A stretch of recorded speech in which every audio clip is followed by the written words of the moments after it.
തമിഴ്നാട്ടിൽ തരംഗമായി വിജയ് ചിത്രം the got എന്ന് പറഞ്ഞ സിനിമ ആദ്യ ദിനം റെക്കോർഡ് കളക്ഷൻ ചിത്രം സ്വന്തമാക്കിയിരിക്കണം. അപ്പോൾ ഇന്നത്തെ വീഡിയോ ഭാഗത്ത് നമ്മൾ നോക്കാൻ പോകുന്നത് ദി ഗോട്ട് എന്ന് പറയുന്ന സിനിമയുടെ ആദ്യ ദിന തമിഴ്നാട് ബോക്സ് ഓഫീസ് കളക്ഷൻ റിപ്പോർട്ടാണ്. അപ്പോൾ വീഡിയോ ഇട്ട് പോകുന്നതിന് മുമ്പായിട്ട് ആദ്യമായിട്ട് ചാനൽ കാണുന്ന സുഹൃത്തുക്കാണെങ്കിൽ പുത്തൻ പുതിയ സിനിമാ വിശേഷങ്ങൾക്ക് OTT അപ്ഡേറ്റ്സുകൾക്ക് വേണ്ടി ഇപ്പോൾ തന്നെ ചാനൽ സബ്സ്ക്രൈബ് ചെയ്ത് നോക്കുക.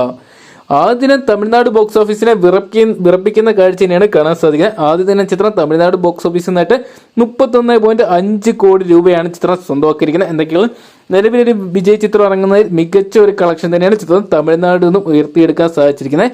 അതേസമയം ചിത്രത്തെ റീസെന്റ് ഇറങ്ങിയ ലിയോ അതോടൊപ്പം തന്നെ സർക്കാർ ബീസ്റ്റ് തുടങ്ങിയ ചിത്രങ്ങളുമായിട്ട് കമ്പയർ ചെയ്യുമ്പോൾ 4ാം സ്ഥാനത്തേക്ക് പിന്തള്ളപ്പെട്ടു പോകുന്ന ഒരു കാഴ്ചയാണ് ദി ഗോട്ട് എന്ന് പറഞ്ഞ സിനിമയ്ക്ക് കാണാൻ സാധിച്ചിട്ടുണ്ടായിരുന്നത്. കാരണം എന്താ നോക്കുകയാണെങ്കിൽ ചിത്രത്തിന് യാതൊരുവിധ ഹൈപ്പും ഇല്ലാതെ തിയേറ്ററിൽ എത്തിയത് എന്നുള്ളതുകൊണ്ട് തന്നെയായിരുന്നു. എന്തൊക്കെയാണ് ചിത്രത്തിന് മികച്ച അഭിപ്രായങ്ങൾ തന്നെയാണ് തമിഴ്നാട് ബോക്സ് ഓഫീസിൽ ചിത്രം സ്വന്തമാക്കാൻ സാധിച്ചിരിക്കുന്നത്. അതുകൊണ്ട് തന്നെ ചിത്രം വരും ദിവസങ്ങളിൽ അവിടെ വലിയൊരു വിജയമായിട്ട് മാറുമെന്ന് നമുക്ക് പ്രതീക്ഷിക്കാം.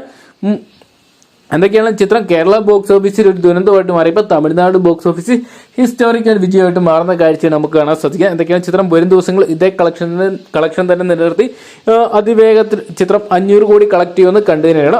അപ്പം നമുക്ക് കാത്തിരിക്കാൻ ചിത്രത്തിന്റെ വരും ദിവസങ്ങൾ ഏറ്റവും പുതിയ ബോക്സ് ഓഫീസ് കളക്ഷൻ റിപ്പോർട്ടുകൾക്കായിട്ട്. അപ്പോൾ ദി ഗോട്ട് എന്ന് പറയുന്ന വിജയ് ചിത്രം നിങ്ങൾ കണ്ടിട്ടുണ്ടെങ്കിൽ സിനിമയെക്കുറിച്ചുള്ള നിങ്ങളുടെ വലിയ അഭിപ്രായം കമന്റ് ബോക്സിൽ പോകുക. വീഡിയോ ഇഷ്ടപ്പെട്ടെങ്കിൽ ലൈക്ക് ചെയ്യാനും ഷെയർ ചെയ്യാനും ചാനൽ സബ്സ്ക്രൈബ് ചെയ്യാനും മറക്കണ്ടാവും.